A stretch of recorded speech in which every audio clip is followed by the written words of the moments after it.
ناظرین، اردو چینل ادبی نشیمن میں آپ کا استقبال ہے۔ آج میں دبستان لکھنؤ کے ایک ایسے شاعر اور اس کے والدین کی آخری آرام گاہ پر ویڈیو پیش کرنے جا رہا ہوں، جس سے ہم اردو والوں کی بے حسی اور غیر توجہی سامنے آتی ہے۔ وہ شاعری کا ستون ہی نہیں بلکہ اس کا شمار لکھنؤ کے دبستان کے بانیوں میں سے ایک ہے۔ میں بات کر رہا ہوں اردو غزل میں ایک عہد ساز شخصیت کی، جسے عرف عام میں ناسخ کے نام سے جانا جاتا ہے۔ دراصل ناسخ کا اصل نام امام بخش ناسک تھا۔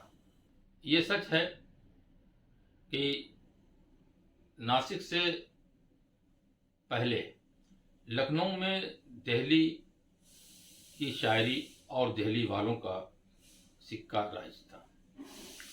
ناسک نے جب دہلی کی طرز اور لب و لہجے سے ہٹ کر شاعری کو ایک نیا رنگ دیا، تو اس وقت مصفی کے شاگرد آتش بھی لکھنؤ میں موجود تھے۔ بہرحال ناسخ نے لکھنؤ میں شاعری کی جو بنیاد رکھی تھی، اس بنیاد کو ان کے شاگردوں نے ایک عمارت کی شکل دے دی۔ وہ عمارت ہے جسے ہم آج دبستان لکھنؤ کے نام سے ہم جانتے ہیں۔ ناظرین، اس وقت ہم لکھنؤ کے بے حد مصروف اور ملک کے معروف خانقاہ فرنگی محل کے ہرن پارک کے ایک ایسے علاقے میں موجود ہیں جو بے حد مصروف علاقہ کہلاتا ہے، یا بلکہ بے حد مصروف علاقہ ہے۔ یہ جو سامنے ہرے رنگ کا مکان نظر آ رہا ہے، یہ مکان کبھی ناسک کی قیام گاہ ہوا کرتی تھی۔ اسی کے اندر ناسک کی قبر بھی ہوا کرتی تھی۔ اب مجھے یہ نہیں معلوم اندر قبر ہے یا نہیں، لیکن کافی تلاش کے بعد جب ہمیں اس علاقے کے ایک بزرگ سے ملاقات ہماری ہوتی ہے، تو انہوں نے بتایا کہ یہ وہی مکان ہے جہاں کبھی ناسک رہا کرتے تھے، بلکہ ناسک کے نام کی تختی بھی یہاں لگی ہوئی تھی۔ اب وہ تختی بھی نہیں ہے، قبر کی جگہ مکان تعمیر ہو گیا ہے، اور انہوں نے بڑے پرلطف انداز میں یہ بھی کہا کہ ناسک کے قبر پر تو قبضہ ہو گیا ہے، لیکن مجھے یہ نہیں معلوم کہ ان کی روح پر بھی قبضہ ہوا ہے یا نہیں۔ خیر، ناسک کی پیدائش 10 اپریل 1772 عیسوی میں فیض آباد میں ہوئی تھی۔ کشتی اور ورزش کا انہیں بے حد شوق تھا۔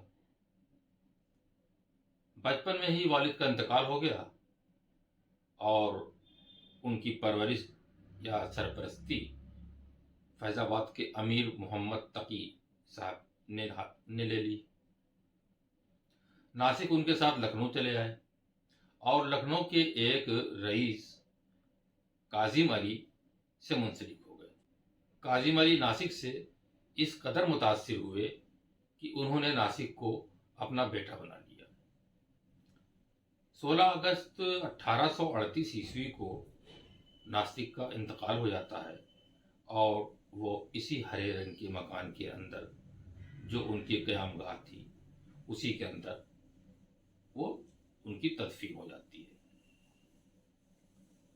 یہ وہ علاقہ ہے جو فرنگی محل کے ہرن پارک کے پاس ٹکسال کہلاتا ہے۔ اس علاقے کو ٹکسال کے نام سے جانا جاتا ہے، اور اس کے علاوہ ناسک لین بھی سے کہا جاتا ہے۔ تو چلیے اب ہم یہاں سے چلتے ہیں اس جگہ پہ جہاں ناسک کے والدین کی قبریں ہیں. وہ جگہ گو گھاٹ بندھے کے دوسری جانب ہے جدھر آبادی ہے. اسے احمد نگر کے نام سے جانا جاتا ہے. احمد نگر گھنی آبادی ہے. اسی جگہ پہ جہاں پہ ناسک کے والدین کی قبریں ہیں قدیمی قبرستان ہے.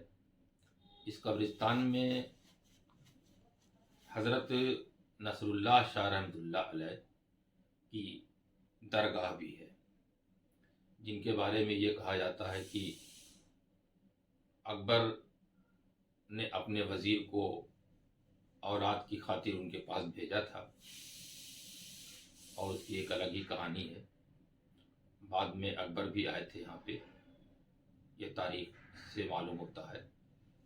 بہرحال یہ الگ موضوع ہے. ہم بات کر رہے ہیں ناسک کے والدین کے بارے میں. تو اسی قدیمی قبرستان میں جب ہم نے جھاڑیوں کو صاف کیا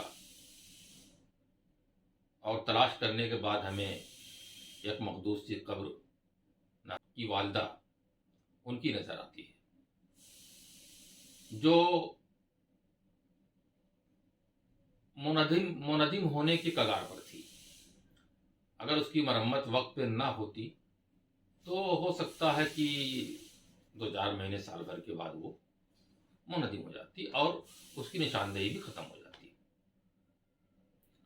بہرحال ہم نے اس کو تلاش کیا اور ان کی تختی جو اس پہ لگی تھی بمشکل تمام پڑھنے میں آئی کہ پیکرے اطہر ام ناسک. تو اس سے معلوم ہوا کہ یہ صاحب ان کی والدہ کی خبر ہے. ہم نے اسی وقت، بلکہ ادبی نشیمن نے اس وقت یہ طے کیا کہ ہم اس قبر کی تزئین کاری اور تاسیس نو کا کام اپنے ذمے لے لیں گے اور اسے ہم کرائیں گے. بہرحال اس کے لیے وہاں کی منتظمین سے بھی معلوم کرنا تھا، بات کرنی تھی. تو میری بات اس وقت پھر ندیم احمد صاحب سے ہوتی ہے. ندیم احمد صاحب نے بتایا کہ ان کے ناسک کے والد صاحب کی مزار وہیں پہ کہیں ہے، اور میں نے اس کا جو کتبہ تھا کہیں رکھوا دیا ہے، آپ سمجھ صاحب سے بات کریے گا. میں دوبارہ گیا وہاں پہ. سمجھ صاحب وہاں کی جو مسجد ہے اس کی دیکھ بھال کرتے ہیں، بلکہ قبرستان کی بھی دیکھ بھال کرتے ہیں وہ. تو ان سے ہم نے معلوم کیا تو انہوں نے کو بتایا کہ انہوں نے یہ کہا کہ مجھے یہ نہیں معلوم کہ یہ ناسک کی ہے کہ ناسک کے والد کی ہے کہ والدہ کی ہے. میں ناسک کے بارے میں کچھ نہیں جانتا، میں پڑھا لکھا اتنا ہوں نہیں.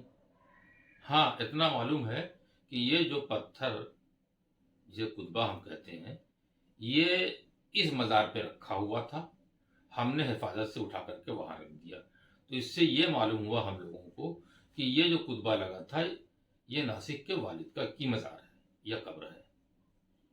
اس سے ہمیں ان کے قبر کا پتہ چل گیا اور کتبہ بھی مل گیا. ہم نے اپنی ٹیم جو ہماری ادبی نشیمن کی ہے، ہم لوگ وہاں گئے اور تاسیس نو کے لیے کام شروع کیا. آپ دیکھ رہے ہوں کہ سامنے کام چل رہا ہے.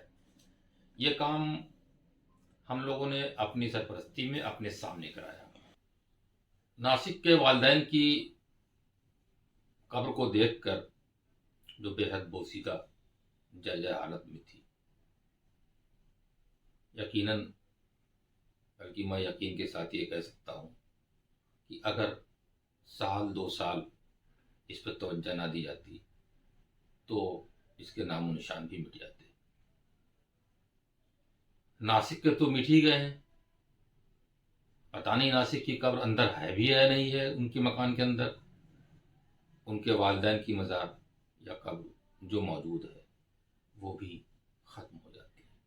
ادبی نشیمن کی پوری ٹیم اس میں لگ گئی اور خود ہم لوگوں نے اپنے ہاتھ سے وہاں کی جھاڑیوں کو صاف کیا.